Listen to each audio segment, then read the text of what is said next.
silence your phones, although you are encouraged to take pictures throughout. All right. Coming up next, the man who needs no introduction, Juke, everybody!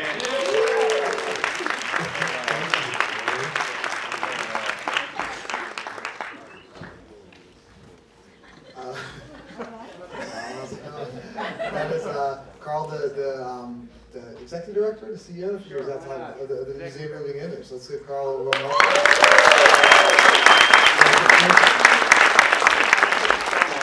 want to say hello. I love what you're doing. I'm glad you're doing it here. Yeah, thank you so much for listening. Hi everyone, I'm Juke Su, one of the co-founders and CEO of Pursuit. Thank you all so much for coming to our 5.1 Full Stack Web Demo Day. I hope you're as excited as I am to be here. Yeah.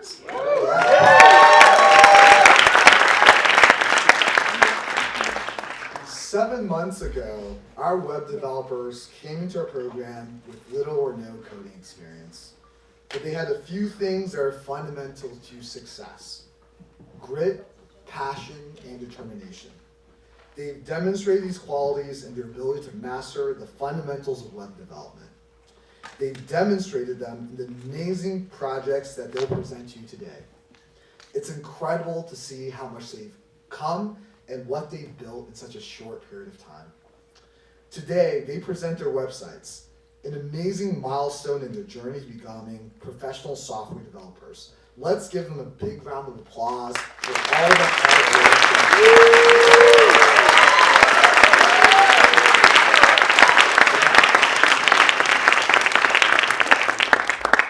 Before we get started seeing the projects, I'd like to tell you a little bit more about Pursuit.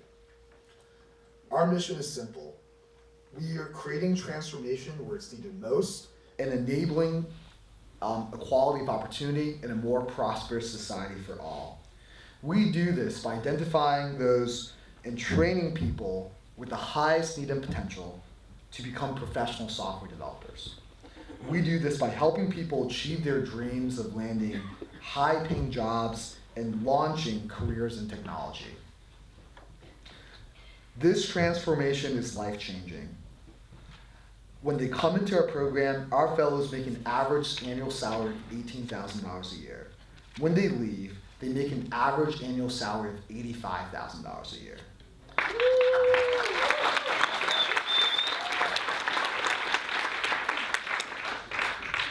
When our fellows come into our program, they're working as waitresses, administrative assistants, and Uber drivers. When they leave, they get hired to write code at some of the most innovative companies in the world. Our fellows work at more than 150 different companies, including Pinterest, BlackRock, and Uber. Some even start their own companies. Many go on to become leaders in technology, and I'm sure all of them tonight will in the future. We're committed to serving our community because we believe that everyone, regardless of background, should have the opportunity to succeed. We're proud that our cohorts reflect the community we want to build, and our fellows come from across New York City and from all backgrounds.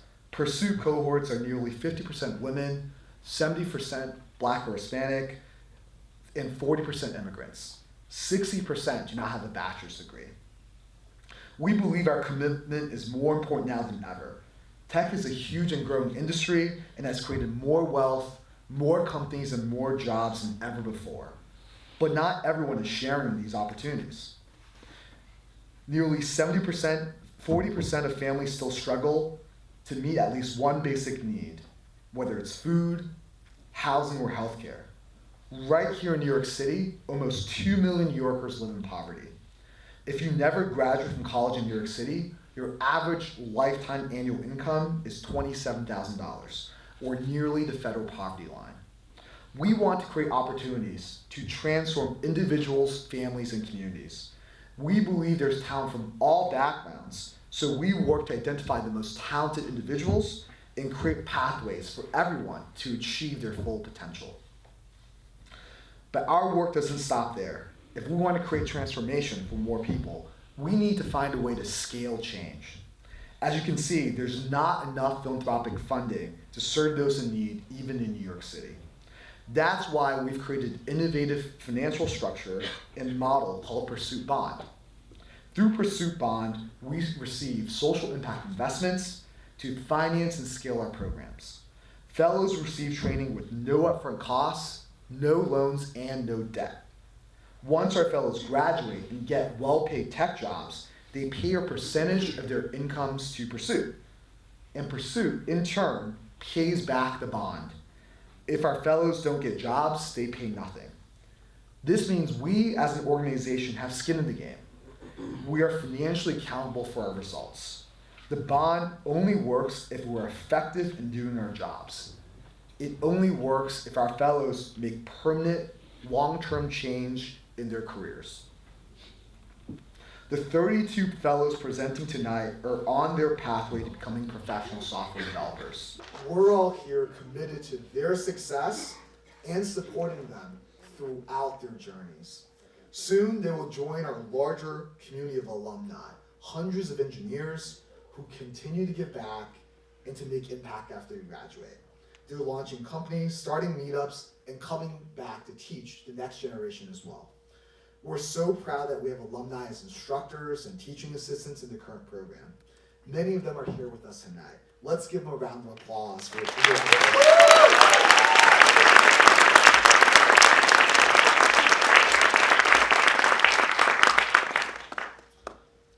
I also want to take a moment to thank all the fantastic supporters that make this possible. We're fortunate to work with some of the best organizations across business, philanthropy, and technology who believe in our mission and who believe in each of our fellows here. Many of them are serving on our panel with us tonight in the audience, so thank you everyone for your continued support.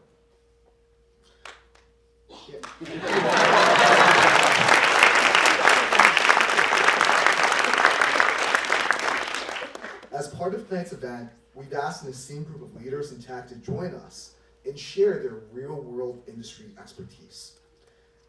Our panelists will ask our fellows questions following their demos and provide valuable feedback and insight on their projects. Let's meet tonight's panelists. First, we have Nikkei Lawrence. Nikkei is a general manager of special projects for Uber Eats, where she oversees the US P&L new products launched on the platform. She lives in New York City with her fiance. Let's welcome Nikkei.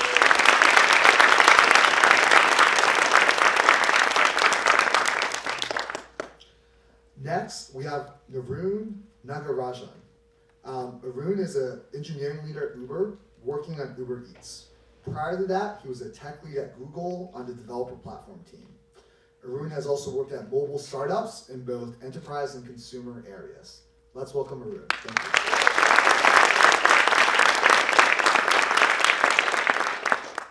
Next, we have Nikhil Joshi. Nikhil is the global head of special products at Citi, managing technology for credit, municipal, and securitized markets. He's responsible for leading a team of over 700 technology professionals and driving their technology strategy for the business. Let's welcome Nikhil.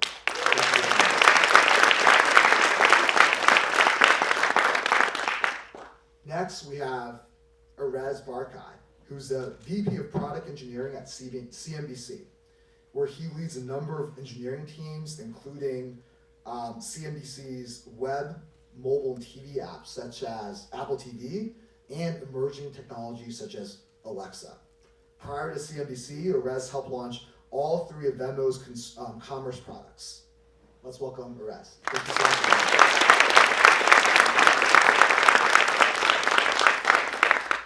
And last, we have Nick Lai, who's a senior engineering manager at Uber. He's a leader of the observability platform at Uber, overseeing teams in both New York City and San Francisco. Prior to Uber, Nick worked at companies such as Merrill Lynch and Goldman Sachs. He has a BS in computer science from UC Berkeley and a master's degree in computer science from UCLA. He lives in Connecticut with his wife, daughters, and 2 cats. Thank you, Nick.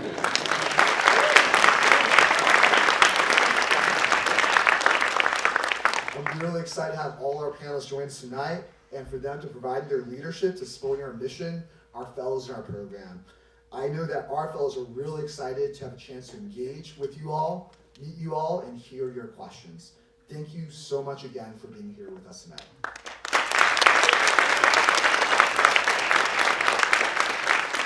And with that, I'd like to welcome and introduce Ray Fernandez, our Chief Program Officer, to tell you more about our program and kick things off.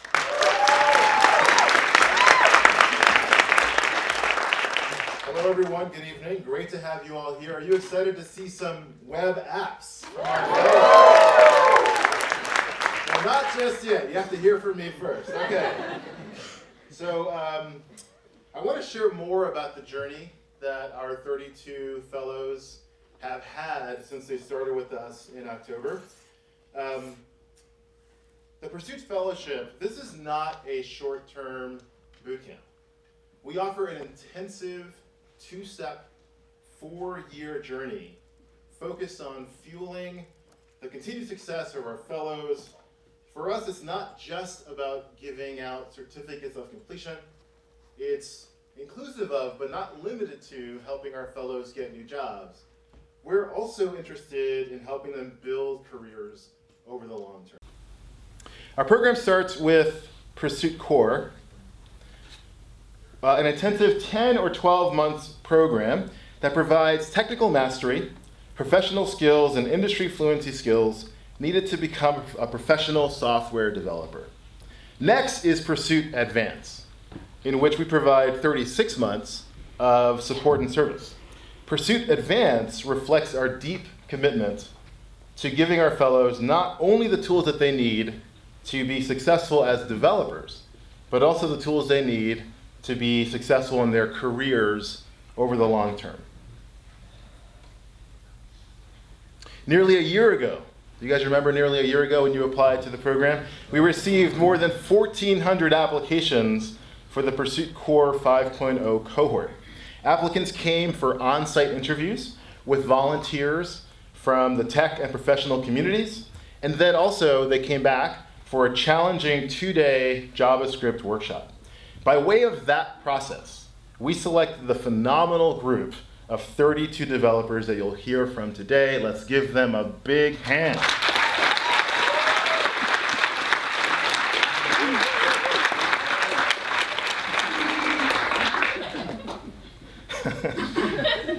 It's Chewbacca in the audience. Okay.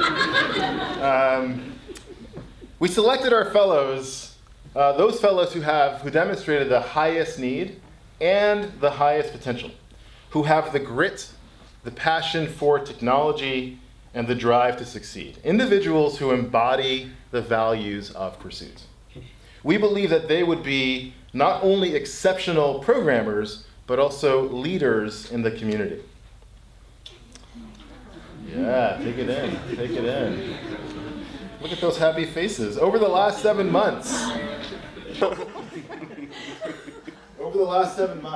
they've built a community that is welcoming, supportive, and most importantly, empowering. Just look at the empowerment on these faces. Whether learning how to whiteboard as a team or sharing advice on networking, our fellows have supported each other every step of the way. You guys can clap at that.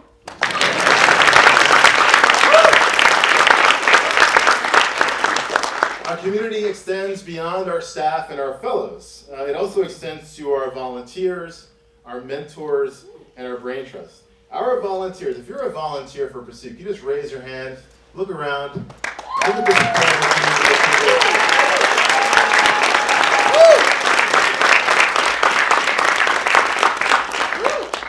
Our volunteers play a critical role in the success of our fellows and of our program. They impart valuable technical advice and professional guidance to our fellows that is critical for them to become, successful in the tech industry. On behalf of the entire Pursuit team, I truly appreciate the support that our volunteers provide to our program day in and day out. And next, I'd like to give a special thank you to the technical, design, and demo mentors who came in for open office hours.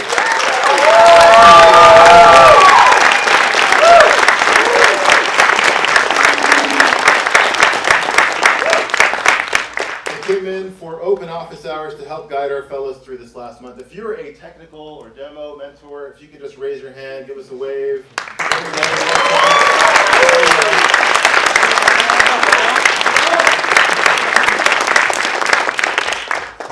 Thank you especially to the capstone volunteers who came in weekly to provide critical guidance and feedback to our fellows to ensure their projects and presentations are a success. I think you will see tonight that in fact they will be successful. My final word of thanks goes to our Pursuit Brain Trust. We rely on them to keep our technical curriculum rigorous and relevant.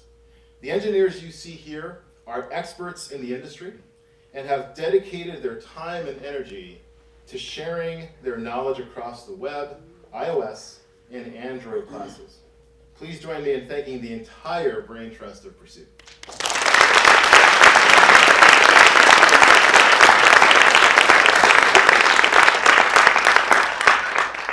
So here's where we are. We're at demo day.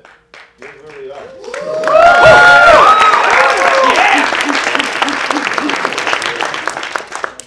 As you can see, and as you probably know firsthand if you live with any of our fellows, they have been completely immersed in this work, in the fundamentals of software development. And they spent the last 6 weeks in particular building their capstone projects. These are projects that began as just nothing. They were just ideas. And tonight you will see they're working, functional web apps. It's really remarkable what we're about to see. They've come a long way. However, their journey is not over. After demo day, I'm really speaking to the fellows now. We want to see you back here next week. After demo day, they'll move on to prepping for technical interviews, building their individual passion projects, and embarking on their job searches. Like I said earlier, the fellows of 5.1 have supported each other every step of the way. And fellows, even as you look for your own jobs and start careers in different companies, I know that you'll have each other's backs. I'm truly proud of all that you've accomplished and all that you will accomplish as developers in the tech industry.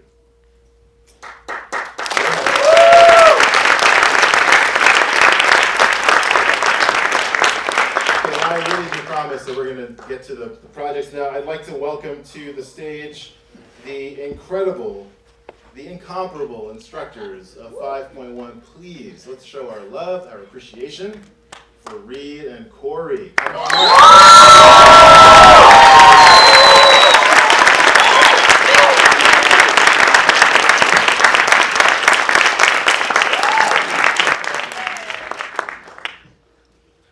Hello.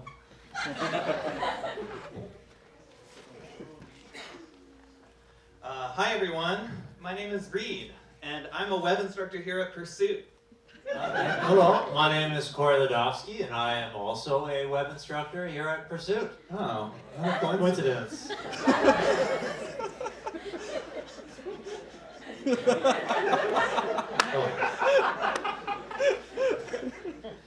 As instructors, it's our job to ensure that fellows are technically prepared to succeed in their roles as software developers, not like technically as in figuratively, like technically as in actually. Learning to code is like learning a new language. It's not easy. But over the past 7 months, our fellows have tackled that challenge with persistence and dedication. It's been an incredible experience working with all of you and seeing you grow. On your first day at Pursuit, you came in as aspiring software developers. Now you're no longer aspiring. You've done it.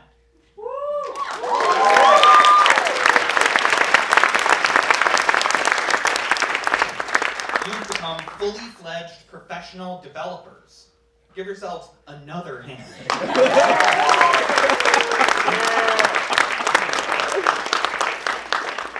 6 weeks ago, our fellows started work on the projects they are showing tonight. The concepts are all their own. They also did this together. Engineering is a team sport. All of our developers work in groups, combining their technical, design, and project management skills. Each team will begin by introducing themselves. They'll then have 6 minutes to demo their apps for you. Afterwards, we'll pass the mic to the panelists for 2 minutes of Q&A. That's questions and answers. Finally, we'll have a round of comments from our panelists to close out the evening. With that, We're excited to share these after. Let's get started. First up is NextStep.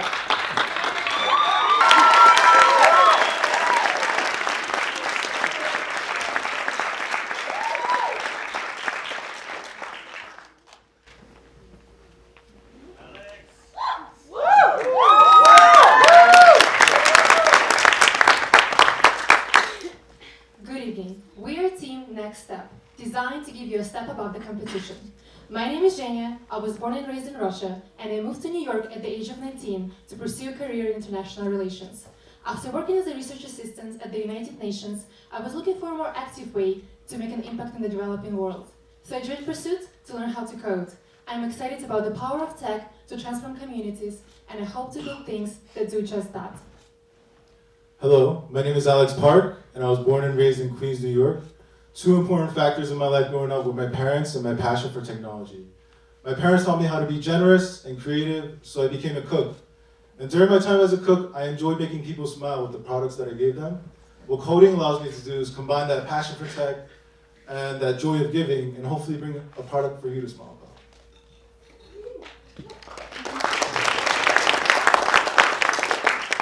Good evening, everyone. My name is Jackie Young. What inspired me to become a developer was when I first built an app for the Windows Store. Two things I learned from that experience. One, not a lot of people use this Windows Store app. And two, I found my passion using technology to solve problems.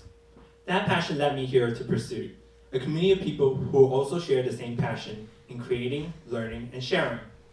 As a full-stack developer with a degree in psychology, I want to continue that passion in the AR and VR industry, using the next cutting-edge immersion to create the best solution.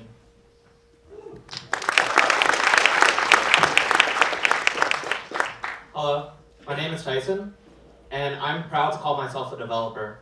I come from a background in accounting, and one of the biggest reasons why I made the jump to tech is because of this room. If you look around, you can see how inclusive tech really is.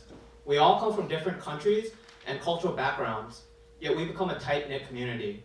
As someone from the LGBTQ+ community, it means so much to me to be surrounded by inspiring, uplifting, and inclusive people. I'm so excited to see where our paths in tech take us all.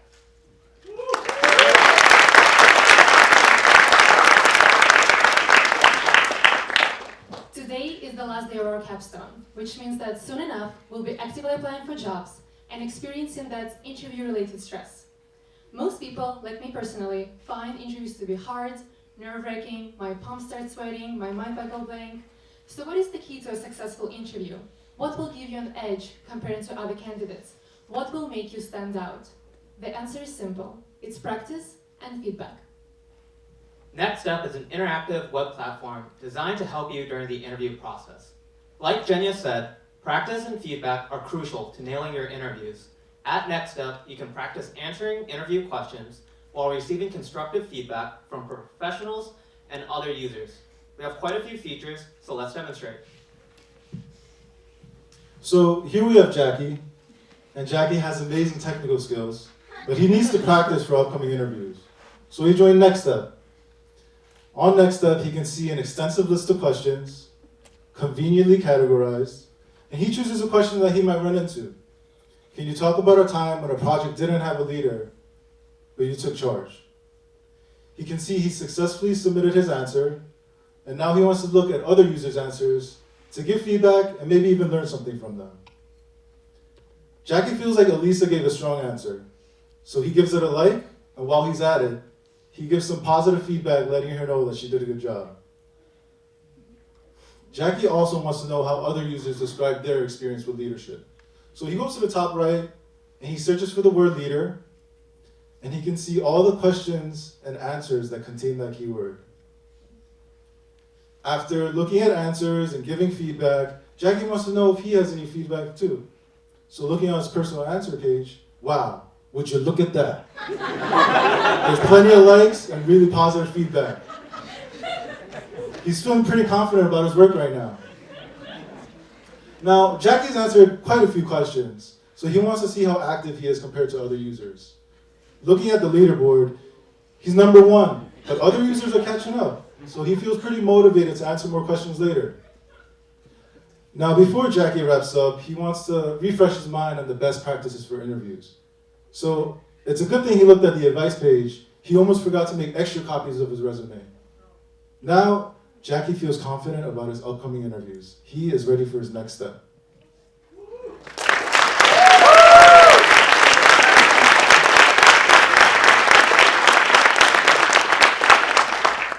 So for future iterations, there are 3 main features we want to include to NextStep. First, we want to integrate Microsoft Azure Cognitive Services so that we could give text-to-speech feature and speech-to-text features to our users.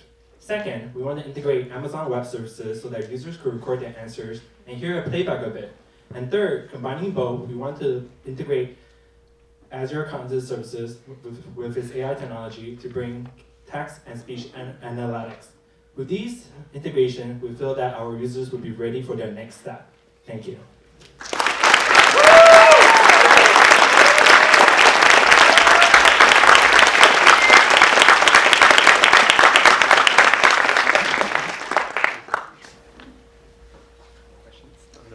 Questions?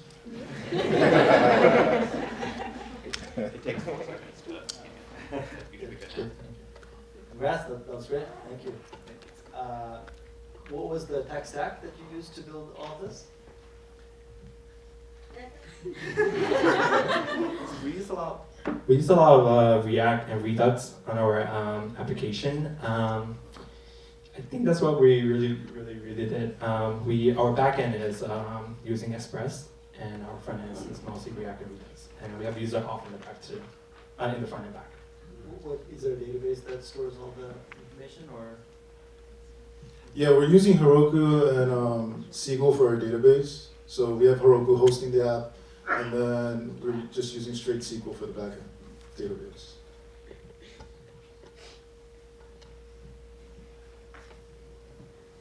Can you talk through some of the one biggest challenge that you guys faced as a team? Well, I would say that working as a team, in a team, was a challenge of itself because it was our first time building a project together. It was somewhat like a 6-week project, and it took us a while to get on the same page in terms of the idea that we wanted to implement, how to design the app, so to learn each other's strengths and weaknesses. But once we figured things out, I think it was a smooth sail after that.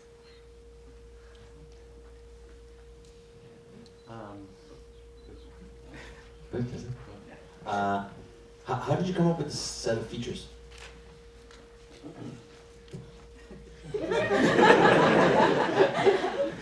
I think, at first when we first thought about this, we were actually thinking of making a simpler app. However, we think we want to make a difference in how a user will feel about using this app and what they should include it. So when we implement some of our features, we started with a very basic, for example, they could give users feedbacks and just back and forth. And then we slowly add more fruits to it, more meat to it, and just to get an idea on what the user experience is needed on that end. And also in the beginning, we all sat down and we were like, okay, let's sell the app to ourselves. Let's think what would make us go ahead and use it, what will make us different, and what will, just sell it to ourselves.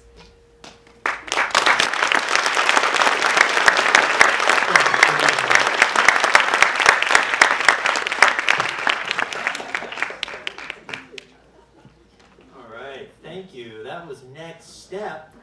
Next up is Dashing. So dash on up here.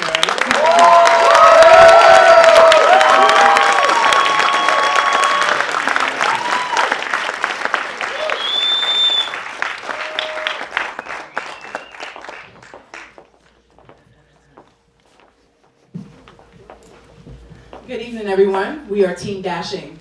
My name is Janelle Bain, and I was born and raised in Brooklyn, New York. I'm a mom of 2 busy toddlers, and as if they don't keep me busy enough, I'm an entrepreneur and a creative with a degree in graphic design and photography. I'm also a part-time Uber driver, and through the Uber driver app is where I learned about Pursuit. During my time at Pursuit, I fell in love with coding and the user experience, and I would love to combine my skills as a creative along with coding in order to provide a better life for myself, my family, and my community.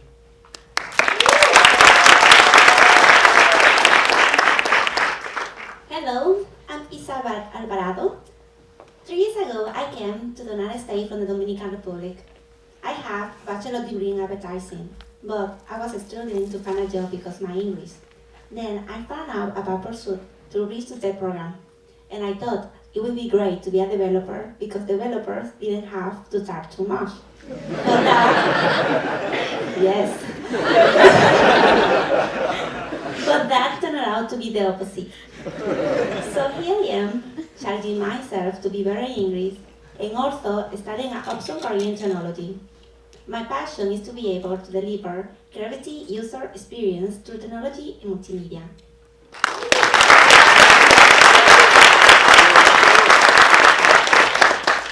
Good evening, and thank you for joining us for this momentous occasion. My name is Jonathan Bain, and I too am a native New Yorker. I was born in Manhattan, but lucky enough to grow up in Brooklyn. Growing up, my parents taught me the value of service, and that lesson stuck with me. So much so that today, whenever I'm able to help someone, I get a genuine sense of happiness. Whether it's been any of the positions that I've held over the years, or simply helping someone up or down the stairs in the subway. And that's the same spirit I want to embody in my journey with tech. I came to Pursuit to be able to bring my own ideas and dreams to fruition, but now I'd like to help others with their dreams as well.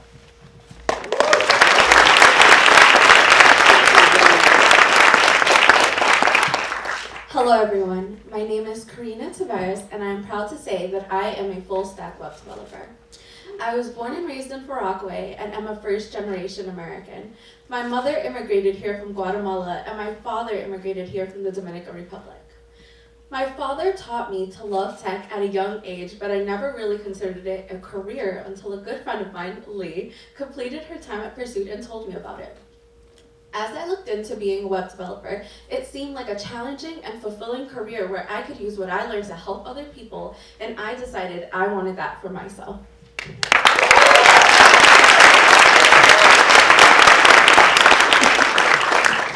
Hi, I'm Eileen. I'm originally from Trinidad, and I come from the medical assistant field.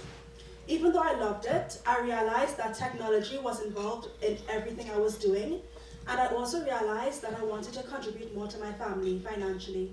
So I heard about a Bridge to Tech program given by Workforce One, and it's there that I fell in love with the art and logic of coding. From there, I heard about Pursuit, and now I hope to bring my passion and experience together to work for a health tech company.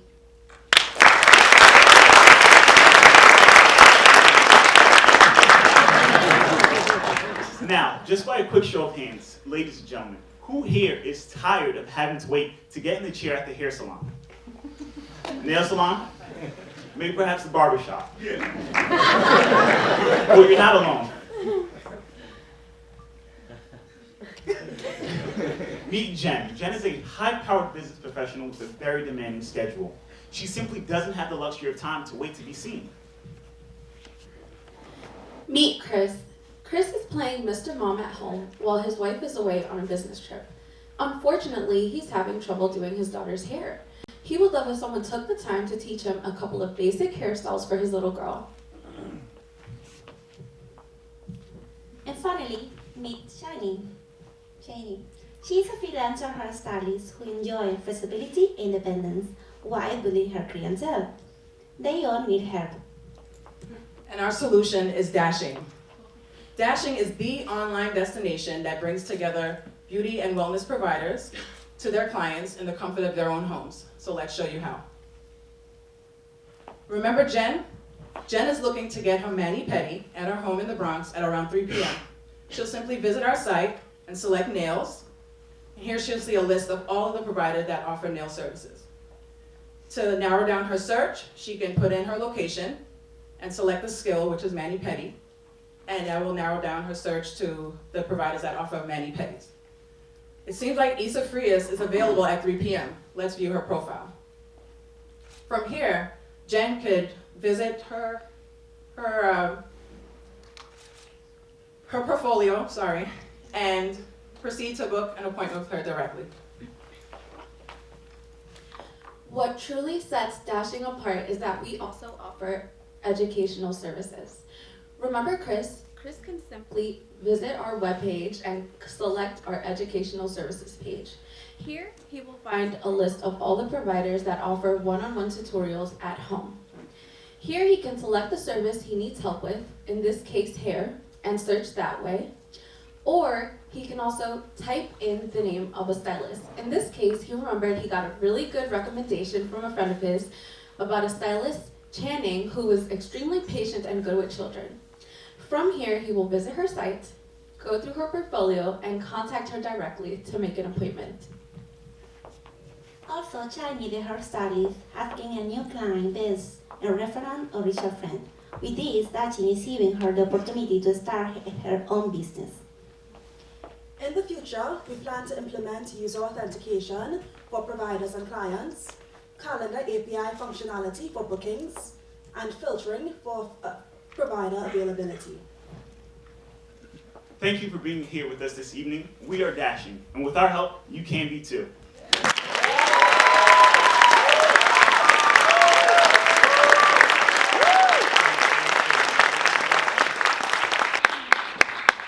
Hi there. I really like your idea, and kind of reminds me of the gig economy that Uber is trying to bring to people, but in a different dimension. But the question I had was, obviously, when you build an application like this, there are so many different parts of the stack that you're working in, new skills to learn.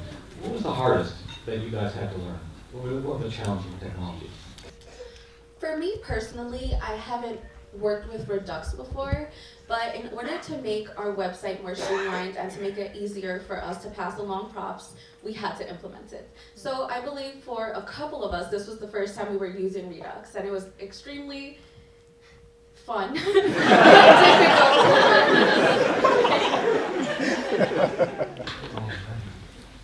I really like the logo. I noticed the little Google Map pin. That's a nice touch. Who designed that?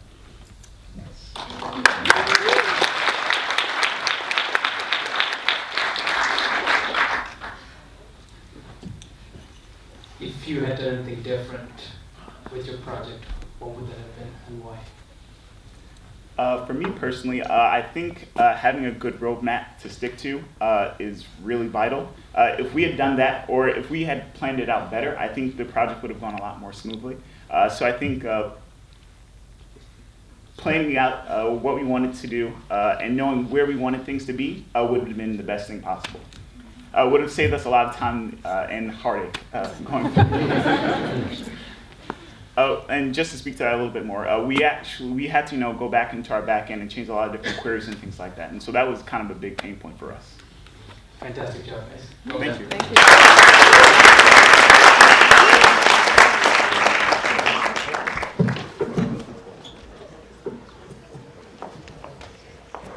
Oh, give it up for Dashing again. Oh.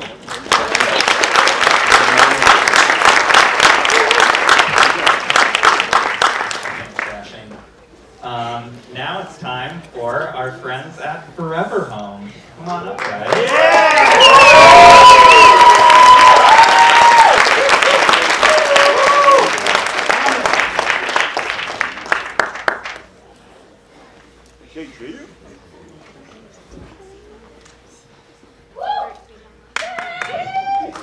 Good evening, everyone. We are Furever Home. My name is Nicole Loiza, and I'm an artist and a creative. Working as a paralegal, I can tell you that I was searching for something that would challenge me and connect my passions. Here at Pursuit, I realized not only was I developing technical skills, but I was feeding my creativity as well. With that said, I am so proud to be from Jackson Heights, Queens, and I hope to one day help Latina women like myself pursue their career in tech.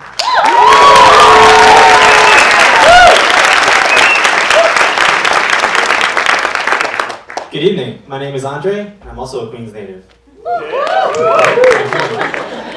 My background is from an alternative urban design nonprofit where the biggest challenge was always accommodating for safer infrastructure in an overly populated city. It's during this time that I've come to realize how influential technology is in reaching its community and its social impact. Currently, as a Pursuit Fellow, I've enhanced my problem-solving skill set and learned to develop similar programs. And now, with my desire to help, I'm ambitious to showcase what I can make and one day work for NASA.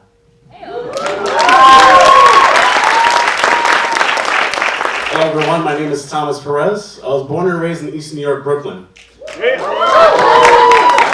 since I was a child, I always had a passion for computers. So much so that I taught myself how to take them apart and rebuild them up from scratch. After dropping out of college in order to work, I found myself in many dead-end jobs. And that's when I started driving for Uber. But I still felt like something was missing. A couple months ago, a friend of mine introduced me to coding. And instantly I realized it was something I wanted to do. Not only will coding allow me to excel for a better future, but it'll also allow me to help my family and to one day create apps that can help my community.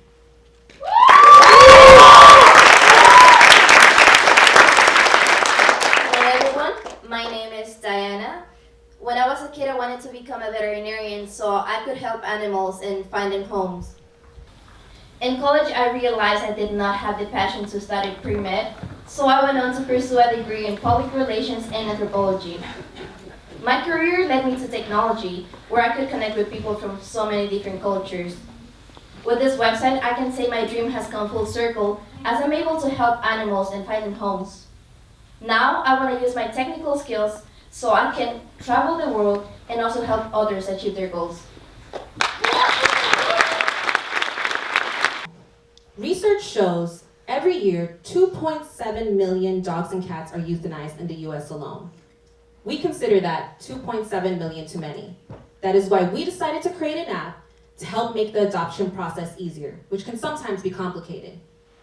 Furever Home focuses on providing a pre-approval form as a way to connect users to shelters. Users are able to browse through adoptable animals and favorite those they may want to adopt. Finally, we connect pet owners, and we allow them to share tips with the Furever Home community. So why don't we go ahead and meet Corey? Corey and his wife are newlyweds who are not ready to have kids. They were able to use the Furever Home app to adopt their kitten Hachiko, and along the way, met Reed and Jasmine, who had also adopted their cat Rocky. So why don't we go ahead and help Corey adopt another animal? So welcome to Furever Home. In our navigation bar, you will be able to find our logo as well as our name. We have an animal section that is geared for dogs and cats. The community section is for pet care and shelters. And now finally, we're gonna help Corey log in. Cool. So here, a user can register or log in with their credentials.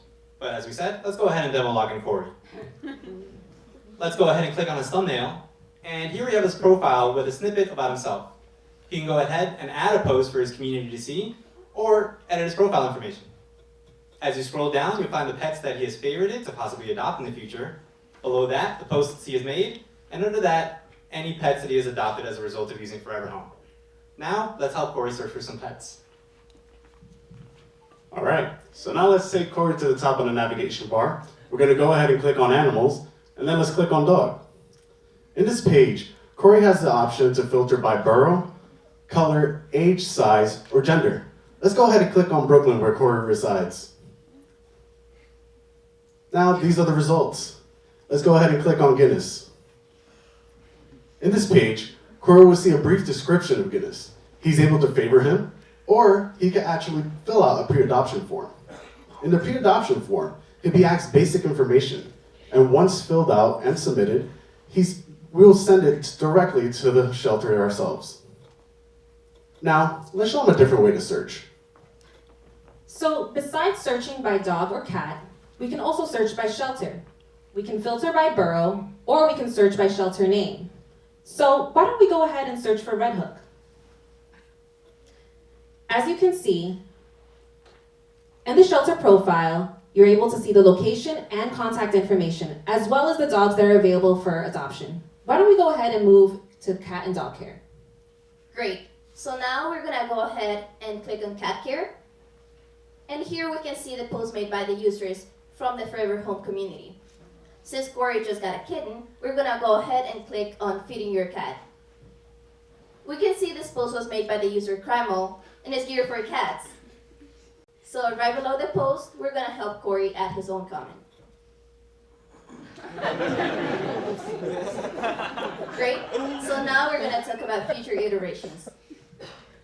In our roadmap, we're going to be adding notifications for users to know about posts, status of the favorited animals, as well as additional information to display about the pet profile. We're also going to be integrating messages for users to communicate with each other and sending out the pre-approval form directly to the shelter via email. Thank you all so much for your time. We are Furever Home, where people can find their friends.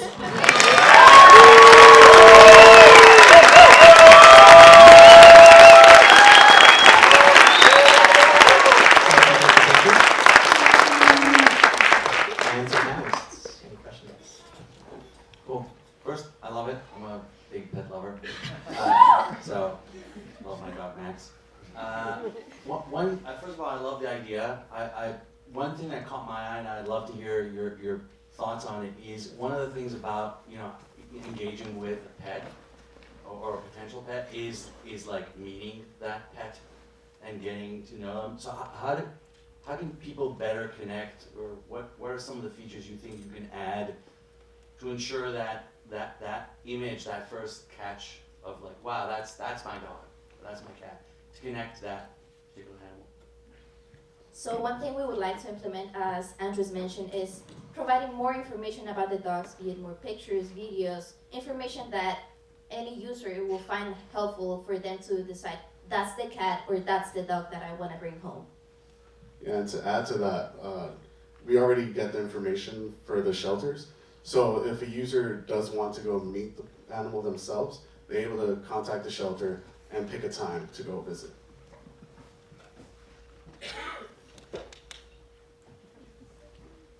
Anybody else? Where did you find so many cat photos? So all the information that we get for all the dogs or cats come from our API, which is Pet Finder API. Oh, okay, so it's using an actual backend. Yes, so all these actual animals are ready for adoption. Oh, so you should have mentioned that. Hello, everybody. All these dogs and cats are ready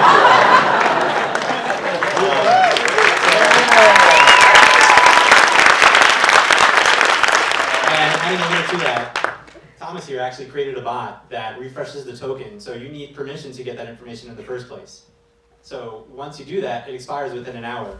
So with the help of our teammates and our instructors and volunteers, Thomas created a bot that automatically resets and refreshes the token automatically. So it does it so seamlessly, you just don't even see it happening.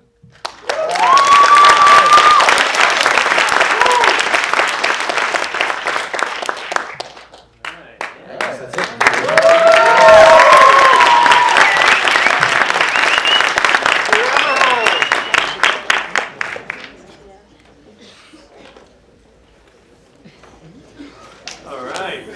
All right. Coming up next is Dropin, everybody. Dropin.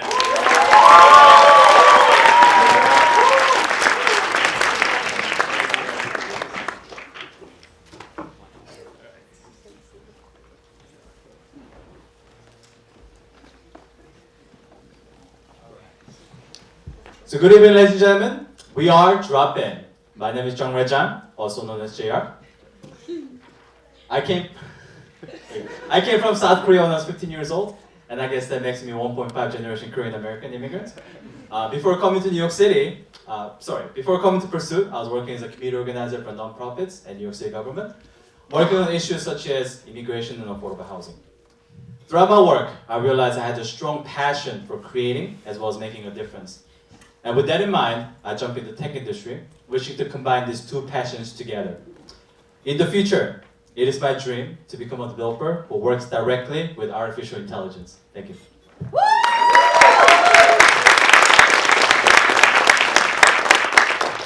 Hey everybody. I know a lot of people in this room know me as AJ, but my full name happens to be Atiba Jabari Nurse. Atiba and Jabari are both words from the language Swahili in Africa, and Atiba means understanding, while Jabari means bravery. And I incorporate those two words into my everyday life, specifically when trying to understand other viewpoints than my own, and when being brave when facing new challenges. Over the last 4 years, I've fallen in love with fashion and style, and my goal is to combine my two passions, which is streetwear and tech, into one career, and eventually own my own business.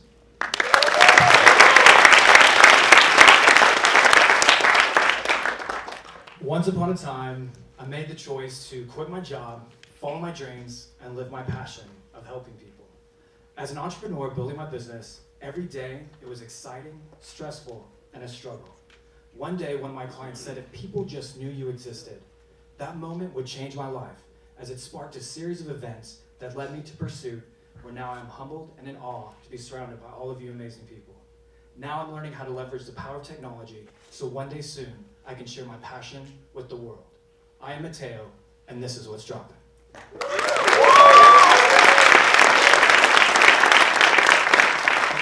Question for you. By a show of hands, who here has used Eventbrite, Facebook, or Meetup to attend an event?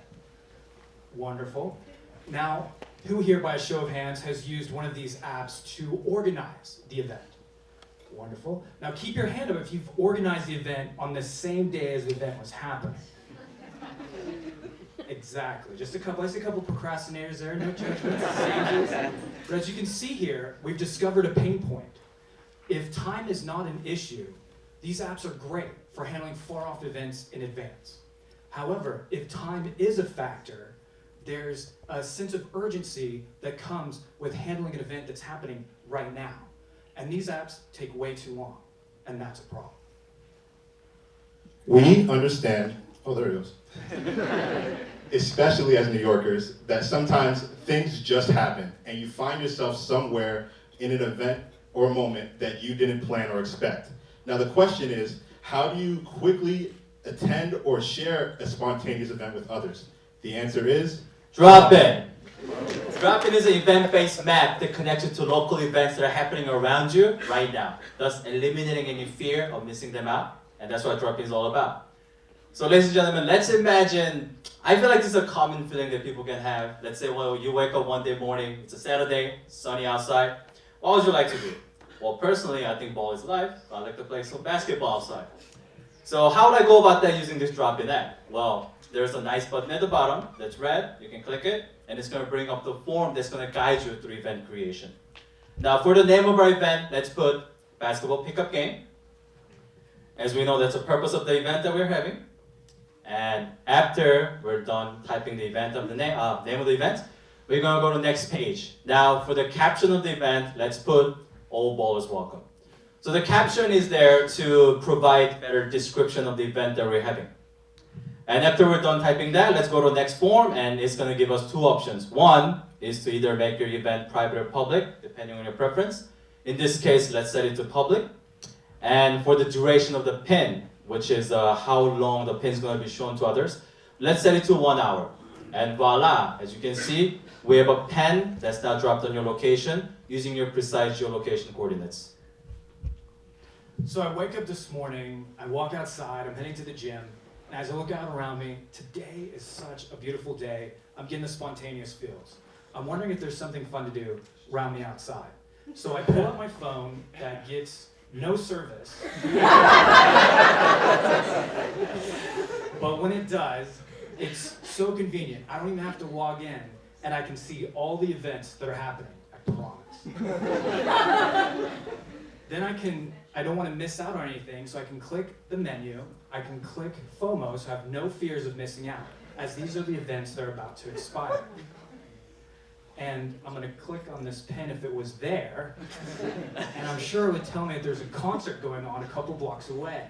But you know what this actually be perfect for is during the week.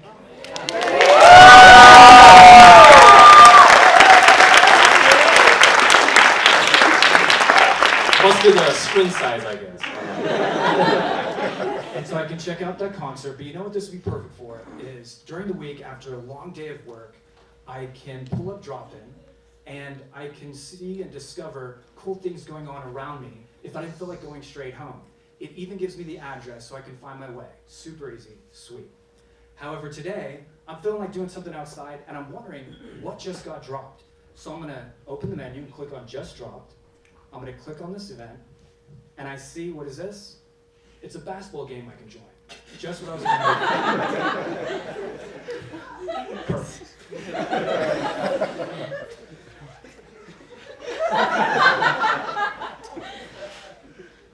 In the future, you'll be able to capture events with photos and images.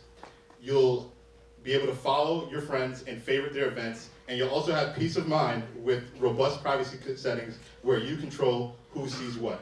We thank you all for stopping by today, and we hope you all Drop in.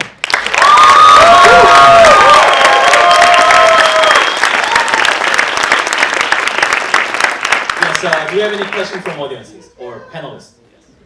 Great job, guys. So I just want to say that all of us here at the panel, being technologists for this long, realize that demos, if everything was perfect, it's really rare. It never happens. This is like real tech demo. You know, do not be embarrassed. Be proud of what you've done.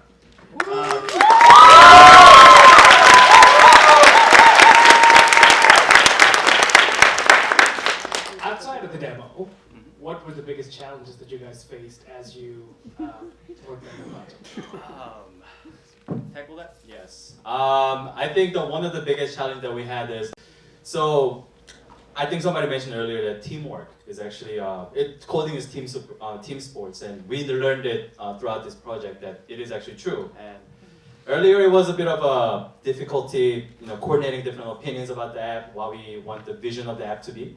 So it was a lot of adjusting at the beginning, and throughout the coding as well, throughout the working on the project as well, it was a lot of challenge concerning what's the direction that we want to go, what are the functionality that we want to see. So gathering these opinions and working on that was definitely a challenge, I would say. I just wanted to say, I think a lot of products tackle highly complex problems and make it very complex, whereas you guys have chosen to make simplicity the primary feature. And I think that's really brilliant, and I really liked how you did it, and I think it's very well done. I can see you also being able to add, like once you've got the basic thing, you can add more bells and whistles, but start with making it really simple to begin with. So that's great. Thank you very much. Thank you.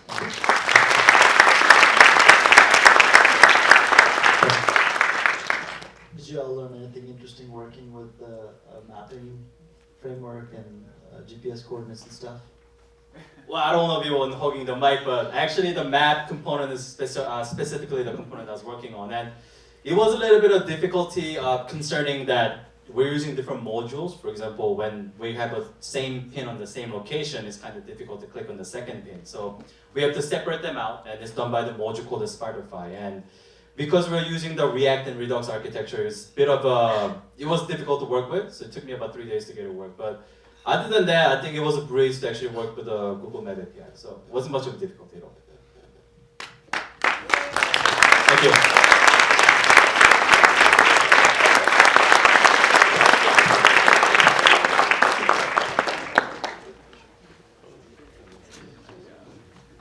Yo, I blame Chrome. Yeah, thank you guys so much. Next up is Save a Plate.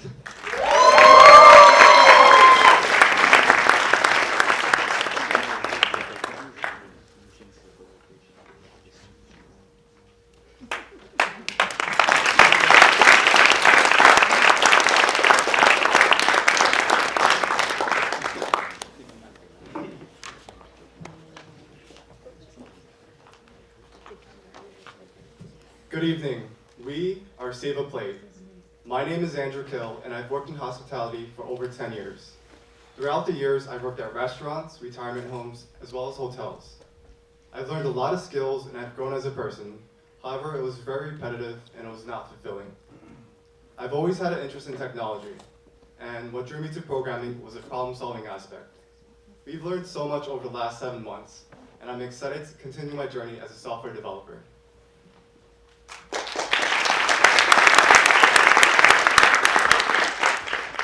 My name is Jonathan Okinigo. Before Pursuit, I was working as a computer technician supporting developers' networks and PCs. While working for developers, it sparked an interest for me to become one as I watched them create and maintain applications. But unfortunately, I did not have the time and money to go back to school. Luckily, I found Pursuit, and it helped me achieve my dream to become a developer, and hopefully one day to be a Salesforce developer.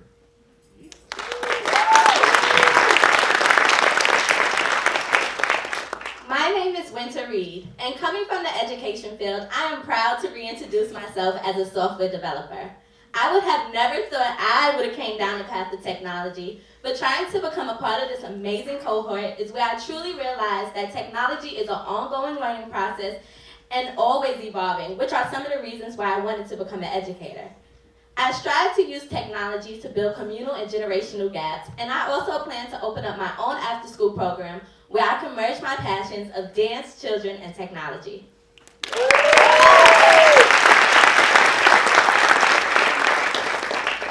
Hello everyone, good evening. About yours. Thank you. So my name is Davey Ortiz. I was born in Dominican Republic and I was raised in the Bronx. Luckily, I attended Connecticut College where I majored in Econ and Hispanic Studies. Throughout my career, I've worked in sales and hospitality. Now, it wasn't until my last job where I worked at a small tech startup that I got the opportunity to work alongside software engineers. Learning about them and their career was what inspired me to want to become an engineer myself.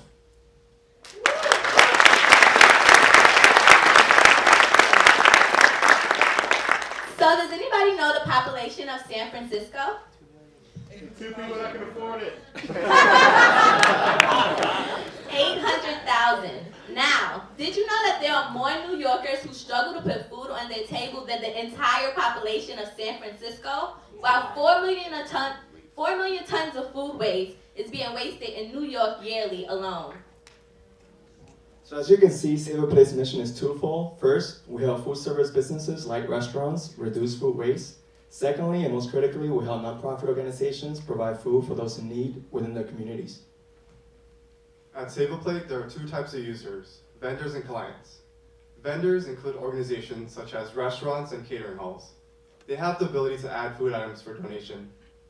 On the other hand, clients are nonprofit organizations. They can claim those items as well as favorite vendors. And now we will hear from 2 people, a restaurant vendor and an after-school director, showing us how they will use Save a Plate. I am the owner of Johnny's Catering Hall. We've been in business for over 20 years. We just had a crazy brunch rush and we had some leftover chicken parm sandwiches. I've been using this great site called Save a Plate, which allows me to donate my food, help my community out, and get some exposure. Now let's begin by logging in. Wow, I donated that many pounds of food already? Nice. Now, let's begin by adding chicken parm sandwiches. And it should feed around 40 people. And I would like the pickup time to be around 3 p.m. Hopefully someone will claim this item. Today we have rehearsal for our end of the year production. I'm just so concerned because I know some of my students don't receive any lunch money and are only able to eat the snacks that I provide. But today we stay till 8 and snacks just aren't gonna cut it. Luckily, my friend Jessica told me about a website called Save a Plate, so let's check it out. When I get to the website, it's so easy to navigate. I just get started by registering with my organization's information. It takes me to a donation list. Wow, there are so many people that are willing to donate. But to be on the safe side, I search for chicken. When I search for chicken, I see this chicken parmesan, and it feeds 40. That's definitely enough for me and my students. So I claim it, and it shows up on my profile. But I need a way to contact them. So I click on the restaurant's name, and it goes to their profile. There it is. Wow, we're able to favorite also? Let me do that, since they're literally around the corner. That was so easy. I definitely have to thank Jessica.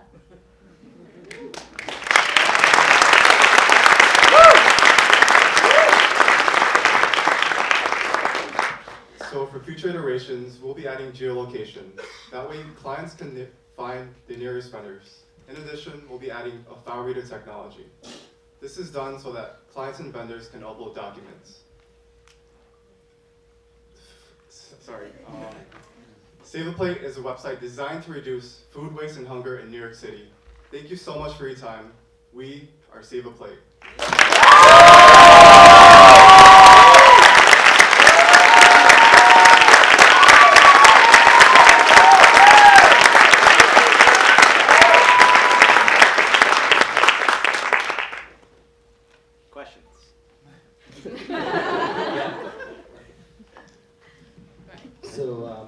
As I mentioned before, we're working on, I work on Uber Eats, and we actually did something like this for a hackathon, and it was quite fun to build. And one interesting thing that we realized is restaurants actually get a tax break for the stuff they donate. Yes. So it actually gives incentives for restaurants to donate food that's goes to waste. So it'd be cool to create a voucher or something for them to use in their taxes. Yeah, absolutely. John, you can actually speak to that. So in our sign-up form, we have to employee ID number, and we have a proof of the organization certificate. So that way we can give the tax form, and by every pound of food they donate, we're gonna come up with a formula, and that will equivalent to the tax break that they will receive within the year by the pounds of food.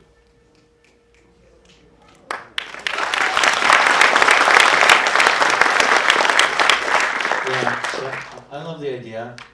One of the things that I was wondering is, how can you take an idea like this and encourage more companies to participate? What would be some of the steps or features you would add to encourage, a wider adoption? So we were looking to build a marketplace where we could reach out to different volunteers. We wanted to encourage food vendors because it would gain exposure for the community and the tax break that he also was speaking about. And we would like to use nonprofit organizations to gain leverage for these organizations.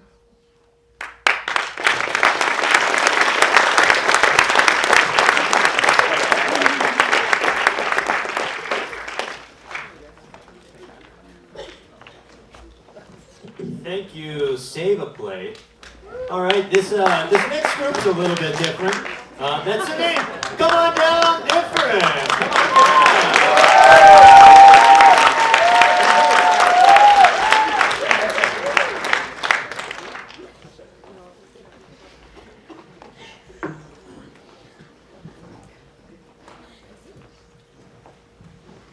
Good evening, everyone. We are DiffRent.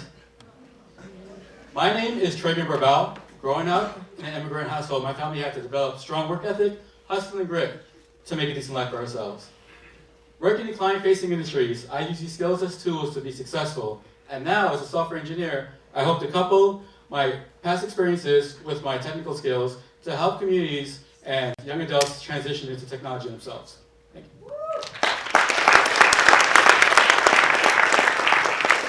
Good evening, everyone, and thank you all so much for being here. My name is Takia Stevens. Growing up, I had always had a love for the arts, especially drawing and painting. As I got older, I discovered my love for technology, which would lead me to do things like disassemble and reassemble my laptop. I knew back in high school that I wanted to get into web development, as I realized it was the perfect blend of the two things that I love, technology and art.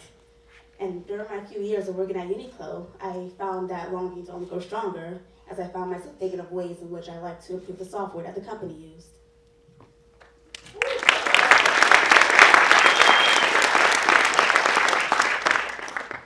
Hello everyone, I am Eric Ariano. Before taking on the challenge of learning how to code, I went from being a field manager at an antique store to being an apprentice at an HVAC company. This experience provided me with leadership, organization, and dedication skills. Therefore, when offered the opportunity to become a software engineer, I didn't hesitate. As a software engineer, I hope to develop applications that impact both developer and consumer interaction. Before transitioning to tech, I spent a year as a digital marketer at a major Chinese financial service firm in Shanghai, China, where I witnessed the impact technology had on large businesses. After coming back to New York and exploring the East Village, I noticed that one of my favorite local coffee shops went out of business. I want to help small business compete, ultimately merging my marketing perspectives with my technical skills to create applications that are truly user-centered. And this is why I'm so excited to be here today with my team to share with you all how DiffRent can make tenant-landlord relationships easier.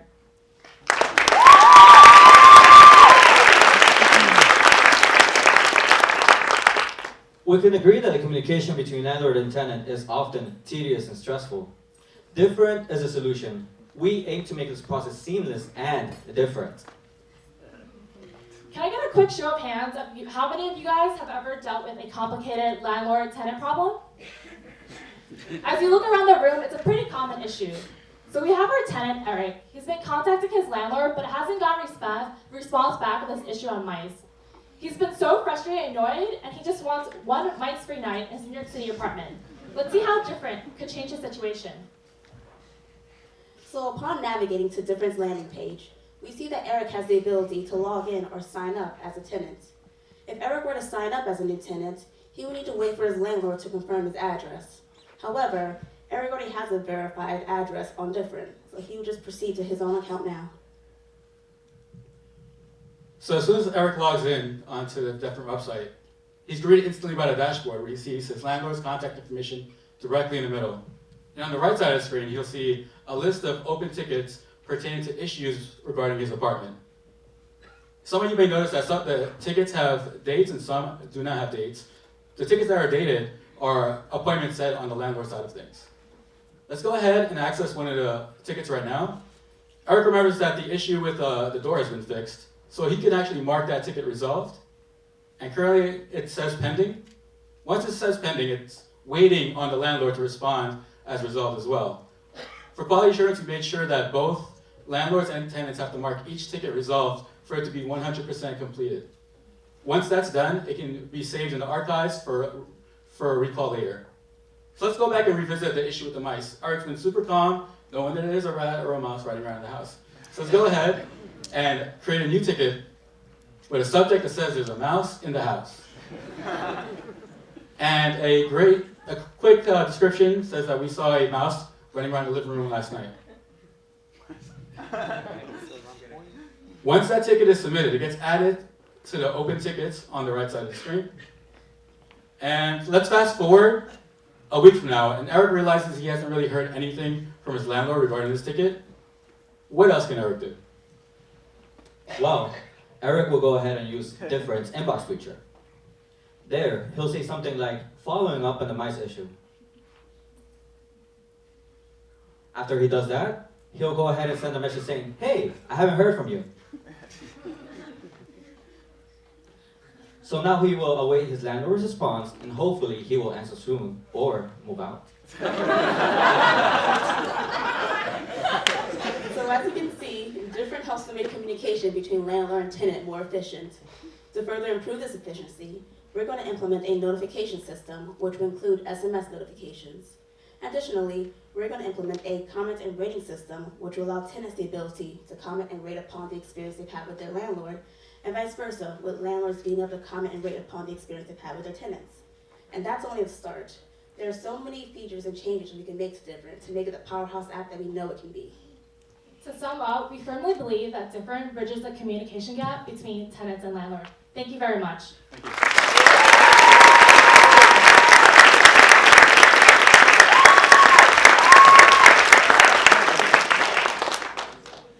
Any questions? Great job, guys. Was there a particular situation that inspired this app? Well, actually, when we were ideating on ideas for our capstone project, I was asking my family and stuff for ideas, and my brother was the one that actually brought up this idea. So yeah. Any other questions?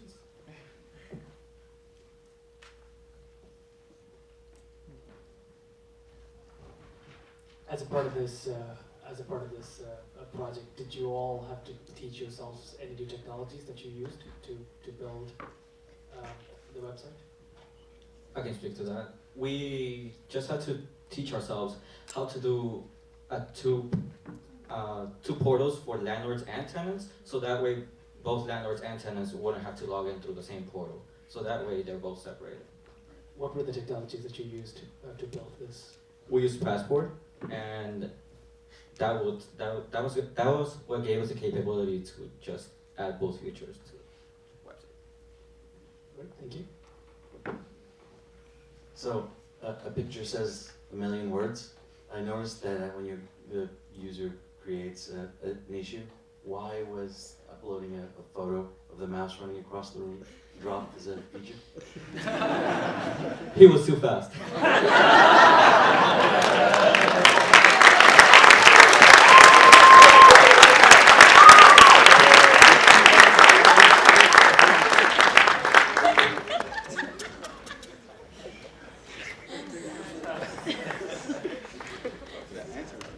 Amazing work, DiffRent.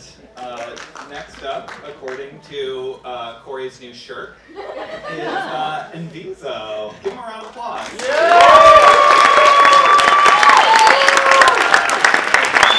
Hello, everyone.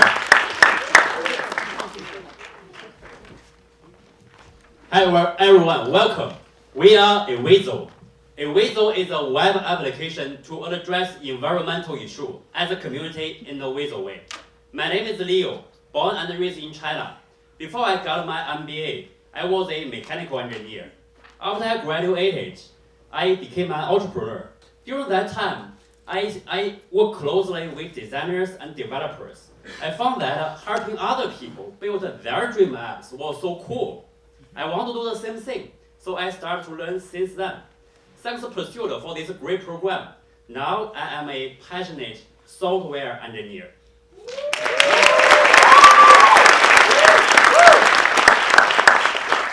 Hello, my name is Michelle. In high school, I was part of this program called Mouse Squad. This program teaches kids to use creative technology and computer science to create innovative solutions. At Mouse Squad, I was part of the robotics team, where my interest for software development grew. After that, I went on to college to become a software developer, but after a few years, college was becoming too expensive. And after seeing a newsletter from NYCHA, Advertising Pursuit, I decided to apply.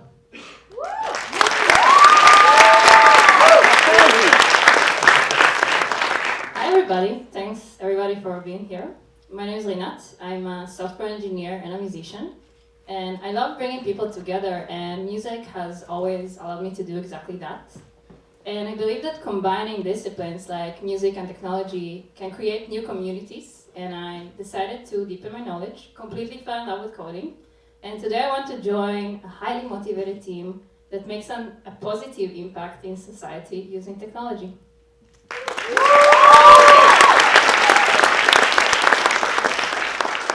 Hello, my name is Jonathan Andrade, and I've always been interested in figuring out how things work, especially computers. This is why I was following a degree in computer engineering. While on this path, I took a class that involved coding, and I loved it. So I decided to transition. I joined Pursuit as a step towards my goal of being able to provide for my parents and becoming a software developer.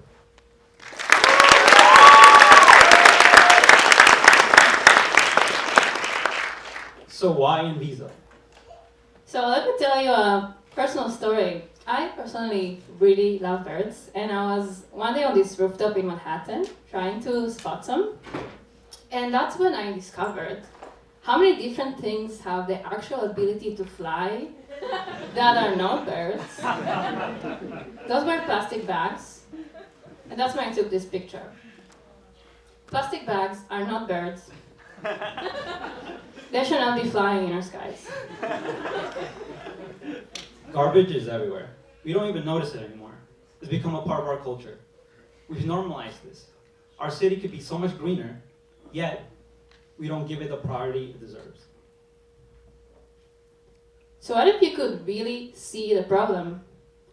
And what if you knew exactly how to act?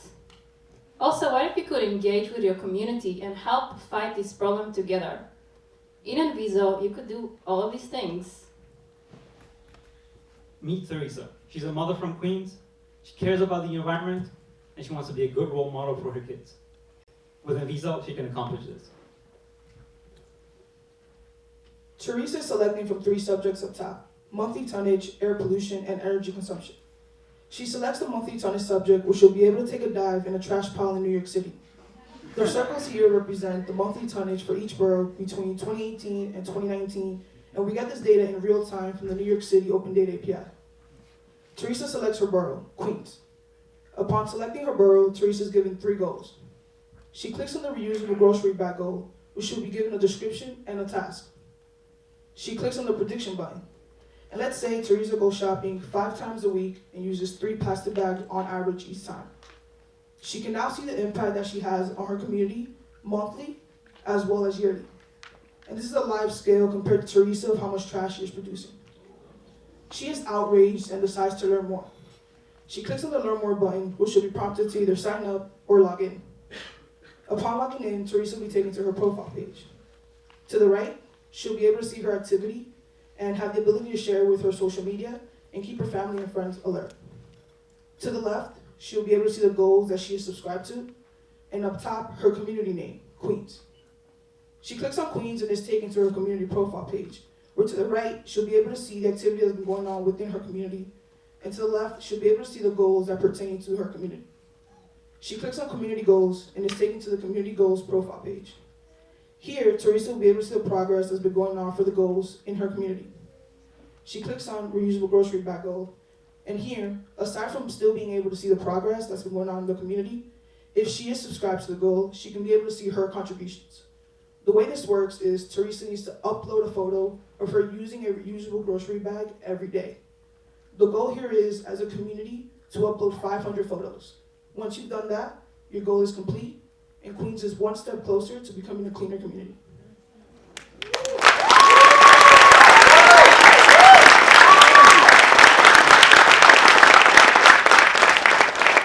Future iterations. To address the environmental issue as a community in a Envizo way, we definitely need to do some extra.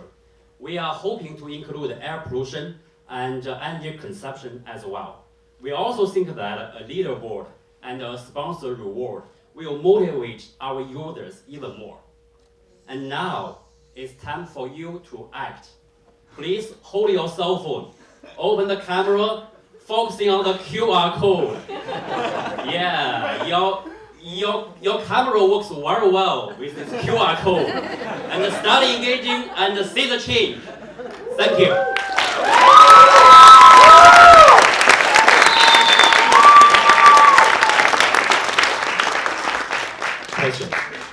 So, oops, sorry. Hi there.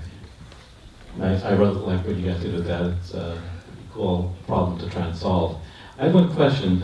It's one thing when you're learning a particular skill, like learning how to write in a particular language. It's a very different thing to actually come together and collaborate. And I'm wondering how that collaboration of building something together was different from previous kind of jobs and work that you did with people. We worked really well together. We heard each other's idea and built on them. We never shut down an idea. It was a building of ideas. It was amazing.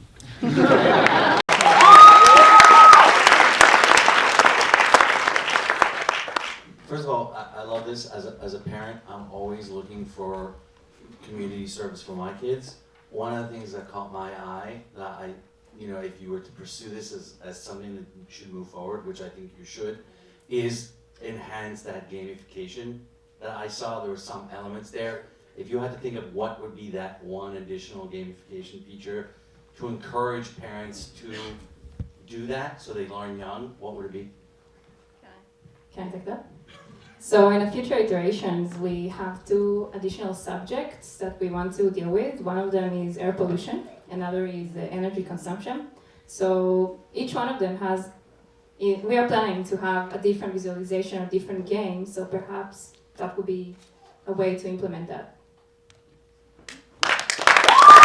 Please give it up for GrannyGrub, everybody!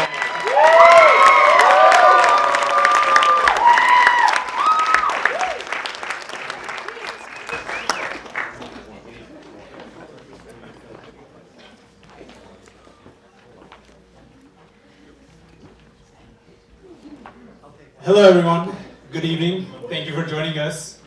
We are Team GrannyGrub. My name is Abid. I'm originally from Pakistan. I came to the US when I was about 12 years old. I'm the first one from my family to go to college. But unfortunately after college, it took me a long time after teaching, driving for Uber, managing small retail shops, to find a career where not only am I challenged every day, but I also get to build amazing products like GrannyGrub that bring cultures together. Thank you.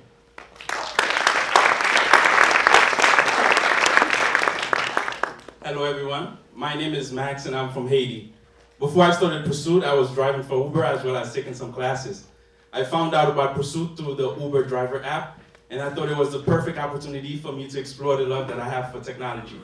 Fortunately, I got accepted, and I love being part of this community. Every day I am learning something new, and I believe with technology taking care of redundant tasks, we will be able to enjoy life even more. My name is Mana Sharma, and I have the great privilege of being Palestinian. I came to the US for college, where I studied political science, but in 2016, I decided on a career change and became a full-time photographer. As a photographer, I worked closely with women from underrepresented communities. And what my clients taught me is that there is definitely a need for platforms that bring communities together, especially communities of color. And I thought if I joined the tech world, I could build those platforms. So here I am today.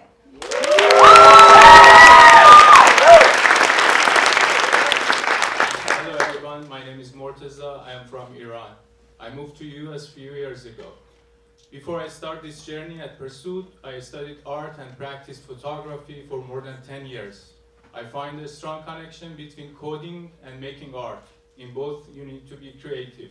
And for me, being creative and making something useful is a meaningful reason to be alive.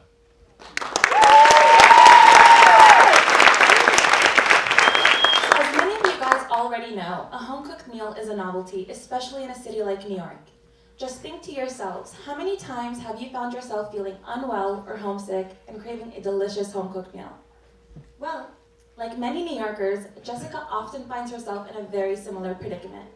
After a long day at work, Jessica finds herself craving her grandmother's Chinese chicken soup. But Jessica's family lives pretty far away, and she's tried ordering from the plethora of apps out there that cater to the restaurants in her area. But nothing quite does it, because see, Chinese chicken soup is something that a mother or a grandmother makes for you with love and care, and no restaurant can replicate that feeling. So what is Jessica to do when she has these cravings? Well, good news for Jessica. At GrannyGrub, we connect New Yorkers like Jessica with grandmothers in their area who specialize in home-cooked meals.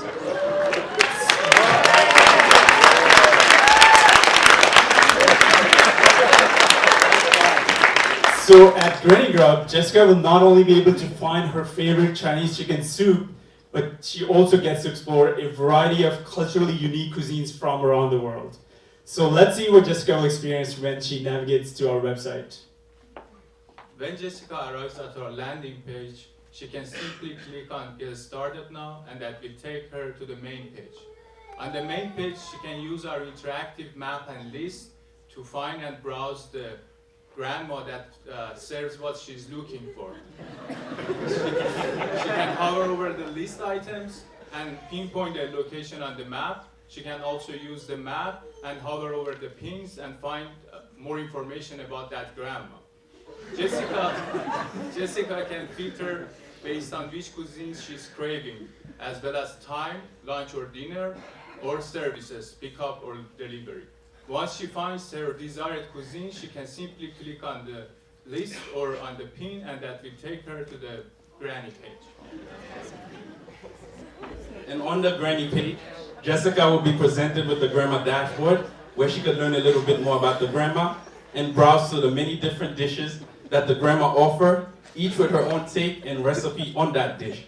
Once Jessica finds a dish that she likes, she can simply click on order, and it will take her to the order page.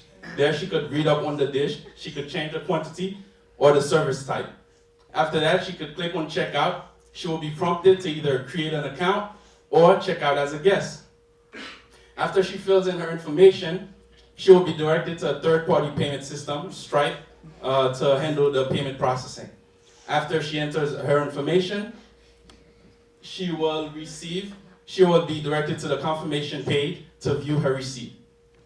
And finally, all Jessica has to do is to wait patiently for her delicious home-cooked meal to arrive so she can enjoy it.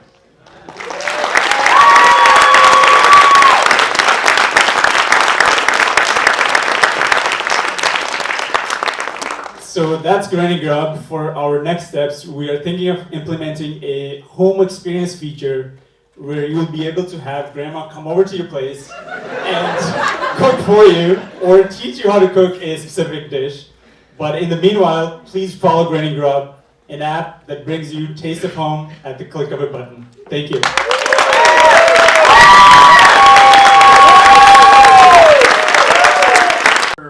App in China, not in the US, in China. I tried this app in Shanghai. There is no substitute. It was awesome. I'm glad that you guys are doing it here, and I'll sign up right away as soon as you're live. A couple of things I want you to consider.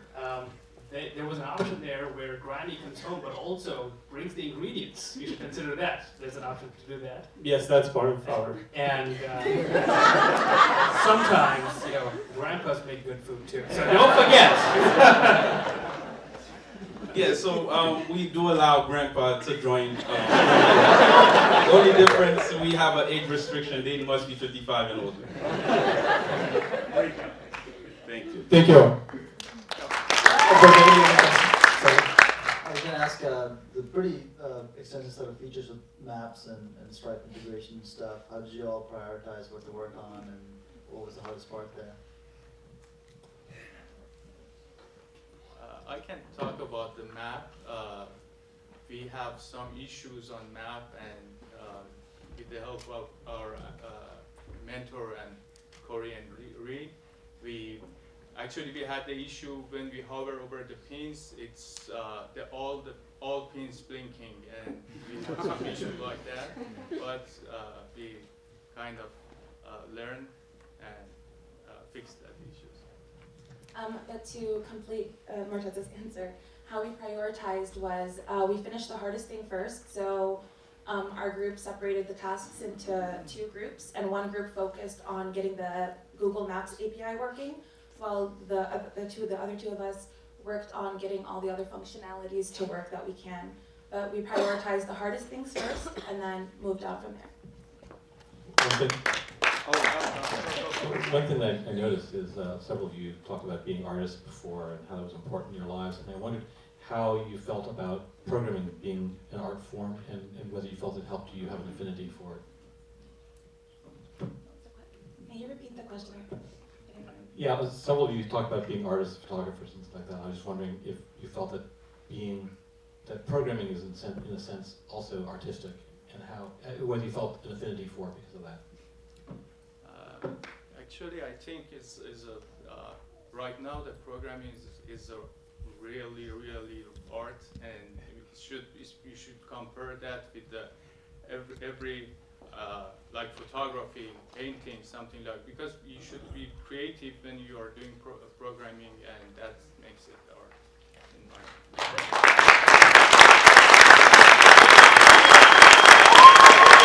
opinion. Nailed it.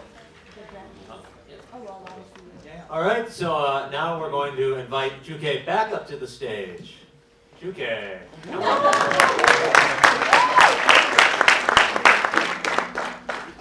Yeah, I'm so incredibly impressed by everyone and all the projects. So yeah, thank you to all the fellows for sharing your amazing websites and apps.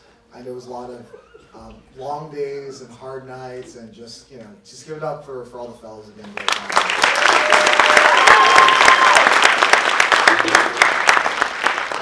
And now, so you've heard questions from panelists during the demos. I think I want to invite the panelists up on stage, if you don't mind, and share some of your thoughts on the website that you saw here tonight, as well as any kind of personal advice and words of wisdom that you may have. Now, tonight, it marks the end of this capstone project, but it's just the start of the job search, the next phase of all of the fellows' journey and pursuits, both here at Pursuit and afterwards. So over the next few months, our teams and staff will be working with all the fellows and partner companies to help them find jobs and launch their careers. So this next phase is going to be both intense and exciting. So I'd love to ask all the panelists to share some words of wisdom, both any feedback or thoughts you have on the apps that you saw, but also as well as your personal experience and any advice you may have from your career that might be helpful for the fellows for this next step of the journey and how to ensure success. So maybe we can start with Nick, if you don't mind. Sure, I'm happy to do that. I've been a programmer for my entire career, like 30 years, a long period of time.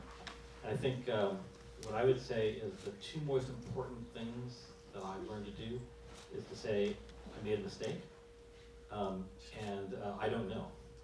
And I think as starting out in this career especially, it's important to say that because you'll find that people actually want to help you, and especially your coworkers and your managers want to invest in you and want to mentor you.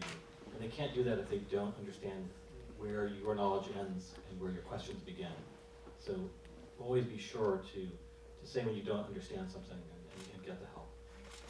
And when you make a mistake, I mean, I've made a lot of mistakes in my career. I've broken a lot of things, built things that didn't really work the way I wanted them to work, and to be able to acknowledge that and own that, and learn from that and fix it and move forward is extremely powerful. And to be able to say that and own it is really important.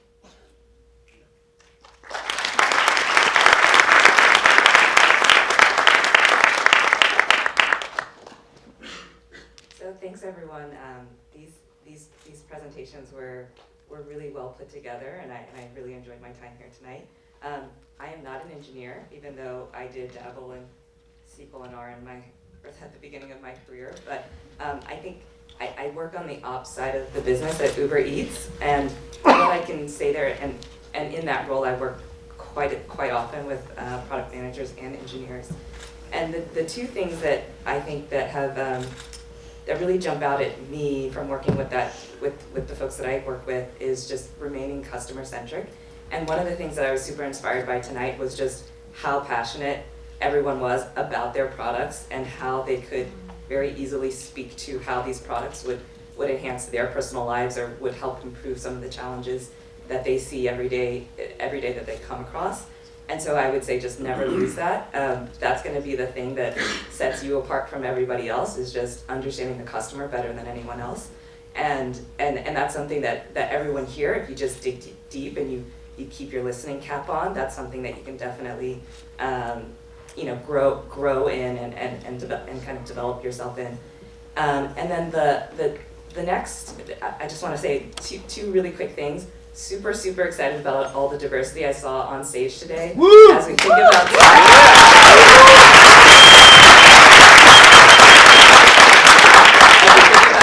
about tech, like having touch points in every stage of our lives, we've got to make sure that tech reflects the world and the people in it. So really excited about that. And then the last point I wanted to call out is it's really clear that everyone here took a chance on themselves to get involved in this program, to probably put lots of things on their lives on hold. And I'm just going to tell you, keep taking a chance on yourself, because you guys have done really great work here.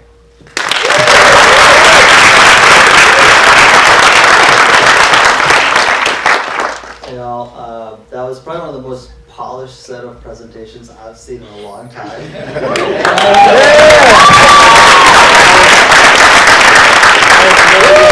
Well worked on it, or just the instructors, you all must have spent a lot of time on it too. All the folks that worked really hard putting this together, that was super polished. And I see a lot of presentations, so congrats on that. Every one of them. So in terms of two things I'll probably share with the audience here. First one that I learned fairly late in my career, but an important lesson, is that you write code for other humans, not for the computer. So one of the things you all should do, all the folks that have built a web app, take one of your ideas, maybe a small idea, but work on a piece of code that you did not write to begin with. So extend functionality. And you'll start to realize how things don't make sense to you, and it's an important thing to get right in terms of organizing your code, commenting, architecture, all the things that you may hear others talk about. I think that's as part of the team sport metaphor that many of you mentioned. Just really dive into that. It'll teach you a lot of things about working in someone else's code. It's an important life lesson, or at least engineering lesson. And then the second thing I'll say is, I started my career working on Palm Pilots and Blackberries as a software engineer. That was like 17, 18 years ago now. And I say that not to tell you how old I am, but as much as things change very rapidly in this industry. React and Redux didn't exist 5-6 years ago. And 5-6 years from now, it may not exist or may not be cool, like the BlackBerry. I mention that because don't get attached to these frameworks. Get attached to concepts, get attached to the philosophy of engineering. And that's a really sort of hard lesson to learn, because if you just brand yourself as I'm this kind of developer, that might be a very short-term oriented move. So you're a builder, an engineer, a problem solver, and then the technology choice is arbitrary.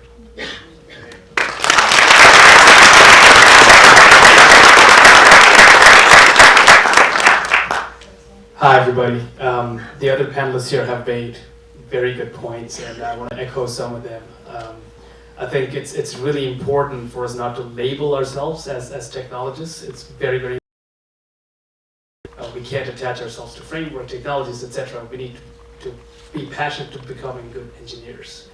Second thing is that nobody was born becoming a software engineer or coder, etc.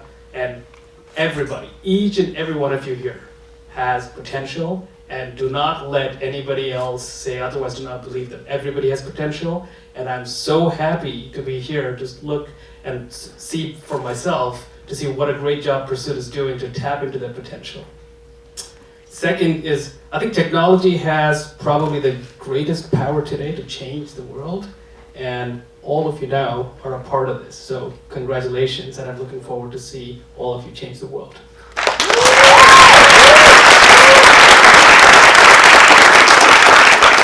Some of you have overcome many hardships, and I think you should look back, be proud of yourselves. Some of you couldn't speak English, and I've got to say, I'm looking at you, you did an amazing job speaking English on stage. So,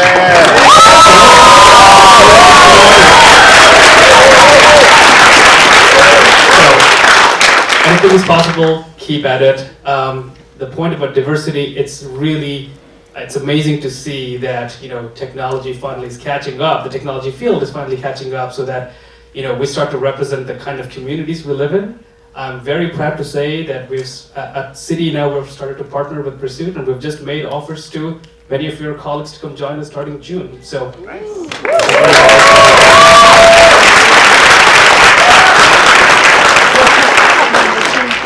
Cool. So first of all, thank you all of you for allowing me to even be here.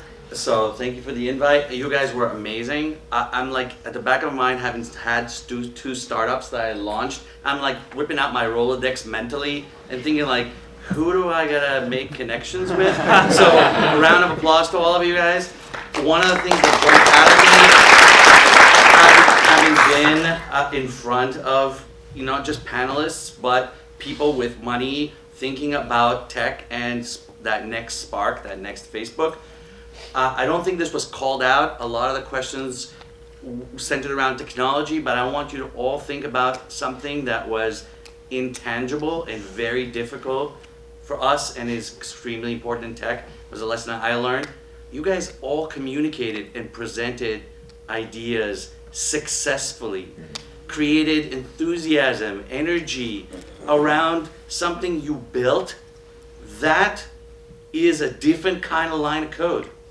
If you can't do that, right, with a colleague, with a teammate, with a panelist, or with a startup enthusiast, an angel investor, that isn't gonna be a fulfilling mission. So take all that energy, like all that creativity, and remember that there are other soft skills that I think you guys all shined on stage today. So just remember to applaud yourself on that. That was killer.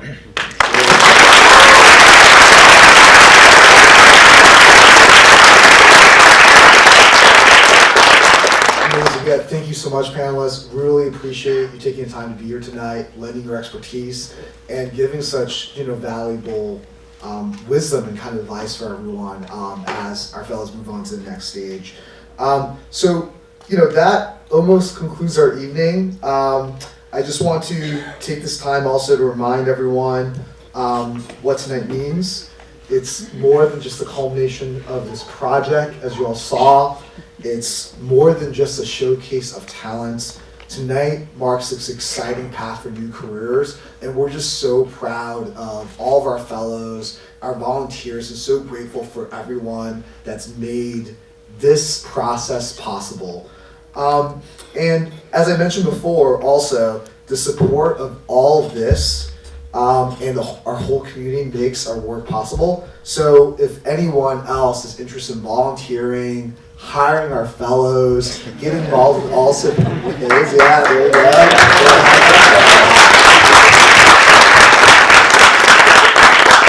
Please do get in touch with me or anyone else from the Pursuit team. We're wearing these awesome Pursuit shirts with our logo. And our fellows are hired at some of the best companies across New York City and across the country, and we hope to be working at your companies as well. And last, thank you all to every member of the audience for joining us.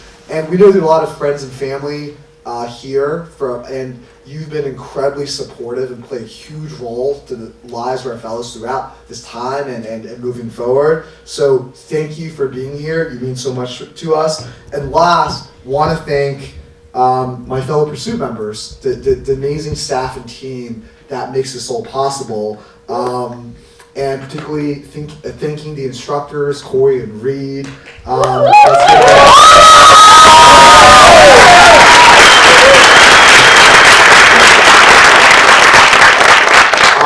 So many staff members to thank, but also want to recognize Jessica for organizing.